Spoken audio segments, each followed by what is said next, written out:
Salut, c'est Bruno. Alors dans cette vidéo, j'aimerais parler d'un sujet qui fait polémique et qui fait couler pas mal d'encre. Je voulais savoir si les applications mobiles, c'est vraiment un nid à fraude et si finalement c'est une vache à lait pour Google qui facture des clics, mais que derrière c'est que de la fraude et des résultats qui sont vraiment décevants. D'ailleurs, il y a eu pas mal de bruit puisque il n'y a pas si longtemps que ça, Google avait modifié la façon d'exclure les applications. Aujourd'hui, c'est beaucoup plus difficile d'exclure et donc théorie du complot oblige, on se disait voilà, forcément ils font ça parce que ça leur amène plein d'argent, mais après derrière ça donne pas de résultat, ils ont compliqué vraiment la chose pour exclure les applications mobiles et ça va dans leur intérêt. Alors, il y a plusieurs choses que j'aimerais dire par rapport à ça. La première, c'est que effectivement, il y a de la fraude sur le réseau display, c'est pas une nouveauté. D'ailleurs, si on regarde un petit peu les efforts de Google, ils ont déployé des nouveaux protocoles pour essayer de lutter contre la fraude publicitaire au niveau des applications. Ça fait les gros titres aussi. On apprend de ci, de là que des réseaux d'applications frauduleuses ont été démantelés par Google. On apprend aussi que d'autres qui font des tests disent mais voilà, ce qui se passe dans les applications c'est que de la fraude, c'est des robots, etc. Alors je ne nie pas. Vous voyez encore là un autre exemple où Google a supprimé en 2020, en février, plus de 600 applications qui faisaient de la fraude. Donc évidemment c'est un vrai problème, la fraude publicitaire, notamment sur le réseau display et notamment sur les applications mobiles. Il n'y a pas que, les sites web aussi c'est pareil. C'est globalement un endroit où on est susceptible de rencontrer pas mal de fraudes. Maintenant, en 2018, en septembre 2018, j'avais fait une grosse étude que j'avais publiée à l'époque chez webmarketing.com, dans laquelle j'avais fait justement une grosse recherche pour essayer de comprendre quels étaient les meilleurs types d'emplacements display en 2018. Finalement, j'avais déjà la même idée derrière la tête que j'ai aujourd'hui, c'est-à-dire que je voyais régulièrement passer tous ces contenus, tous ces gens révoltés par la fraude sur le réseau display et notamment les applications mobiles. Et je m'étais posé la question, je m'étais dit ok, est-ce que si on y va avec un œil neuf, sans a priori, essayons de voir un petit peu ce que ça donne. Donc l'étude, elle est chez webmarketing.com, je vous mettrai le lien en description. Finalement, ce qu'on voyait, c'est que le mobile était le premier apporteur d'affaires. On voyait notamment que les applications, c'était le premier apporteur de conversion sur les mobiles. Donc le mobile amène un maximum de volume, quasiment la plupart, et les applications mobiles, c'est vraiment ce qui amène le plus de conversion. C'était mon constat en 2018. Donc on voyait notamment que 44% des conversions venaient des applications mobiles, et on voyait aussi qu'en termes de coût par conversion, c'était vraiment ce qui était le plus intéressant.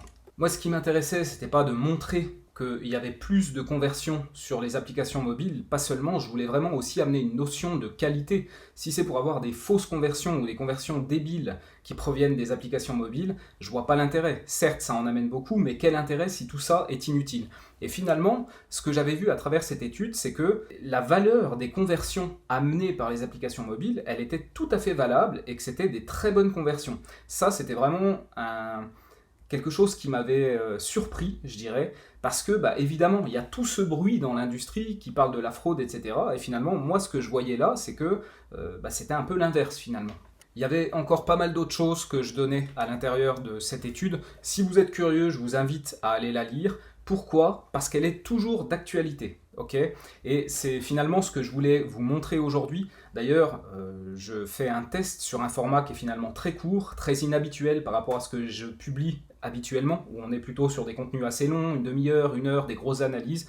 Non, là je voulais juste vous partager un insight. Ce matin je suis tombé là-dessus et je me suis dit ça, faut que je le partage, il y a quelque chose vraiment à partager ici. Donc je voulais vous partager cet exemple d'un client qui fait de l'immobilier. On cherche à générer des prospects qui ont un bien à vendre, puisque évidemment c'est le nerf de la guerre dans le domaine de l'immobilier, un domaine qu'on connaît bien avec Blaise, puisque c'est un domaine sur lequel on a pas mal de clients. Et ce que je voulais vous montrer ici, c'est sur des leads vendeurs, c'est-à-dire des personnes qui veulent vendre leurs biens immobiliers. Mais il y a quelque chose de plus, on est sûr que ce sont de vrais leads vendeurs. C'est impossible de frauder. Impossible, impossible, impossible. Et c'est aussi une des stratégies qu'on apprend à nos élèves dans nos formations Google Ads avancées. Comment éviter la fraude? Si on revient un petit peu à ce que j'expliquais avant, je ne nie pas qu'il y ait de la fraude. Il y en a plein et c'est une évidence.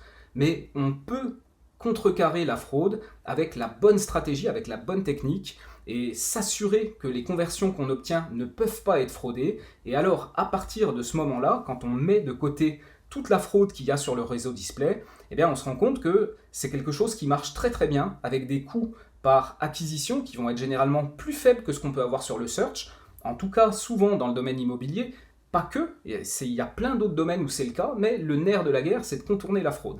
Si on prend cet exemple précis, ce que je voulais vous montrer ici, c'est que, vous voyez, sur une période de 3 mois, 2 mois et demi, on a à peu près 500 prospects qui viennent de nos campagnes display, des vrais prospects, des vrais leads vendeurs, d'accord? Pas de la fraude, on est sûr et certain que c'est des vraies personnes derrière qui ont laissé leur email, qui ont laissé leur téléphone, tout ça a été vérifié, donc vraiment on est sûr et certain que c'est du bon.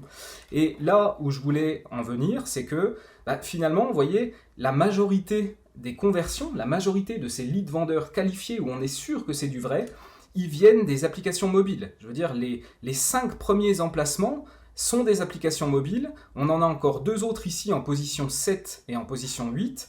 Et finalement, sur 100%, on se rend compte qu'on a déjà au moins 60% qui proviennent d'applications mobiles.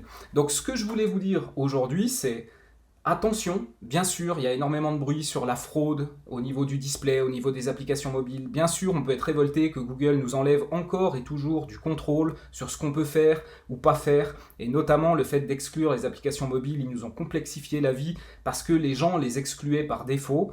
Maintenant, ce que moi j'aimerais vous dire, c'est que si vous êtes sûr et certain que vos conversions ne peuvent pas être fraudées, les applications mobiles, c'est un emplacement qui déchire. C'est le meilleur emplacement de tous et la preuve est encore là. J'ai fait cette grosse étude en 2018. Là, j'ai pas fait de grosse étude, c'est simplement un cas particulier que je voulais vous montrer, mais il est hyper intéressant parce que, encore une fois, ces conversions sont des vraies bonnes personnes. On en est sûr à 100%, il n'y a pas de fraude, et les meilleurs emplacements sont les applications mobiles sur ces campagnes display, avec des coûts par acquisition qui sont extrêmement intéressants et qui sont vraiment assez nettement moins chers que ce qu'on peut obtenir en search. Voilà ce que j'avais envie de partager avec vous aujourd'hui. J'espère que ça vous a plu. N'hésitez pas à me dire en commentaire déjà votre avis, vos réflexions par rapport à ça. Je réponds systématiquement à tous les commentaires. Et puis n'hésitez pas aussi à me dire ce que vous avez pensé de ce format finalement assez court où j'ai un insight et je vous le partage tel quel. Et ça prend pas des heures et voilà. Et puis, si vous aimez ce que je fais sur cette chaîne, n'hésitez pas à mettre un petit pouce bleu, moi ça me fait plaisir et ça me montre qu'il y a de l'intérêt pour les vidéos, et à vous abonner pour ne pas louper d'autres vidéos comme celle-ci qui sortent très régulièrement.